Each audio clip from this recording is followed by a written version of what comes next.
عزیزو، سیاہ رنگ کے لباس کے حوالے سے اگر ہم بات کریں تو ہمارے ہاں بعض لوگ جو ہیں وہ خاص مواقع پہ ان کا روٹین کے ساتھ اہتمام کرتے ہیں، اور ایک دوسرا گروہ ہے وہ کہتا ہے کہ سیاہ رنگ کا لباس استعمال کرنا جائز نہیں ہے بلکہ یہ جہنمیوں کا لباس ہے۔ تو یاد رکھیے یہ دونوں طریقے درست نہیں ہیں۔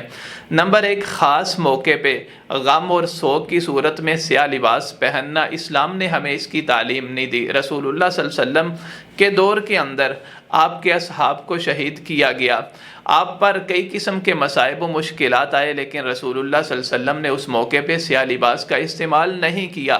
لیکن دوسری طرف کیا آپ نے یہ کہا کہ یہ جہنمیوں کا لباس ہے؟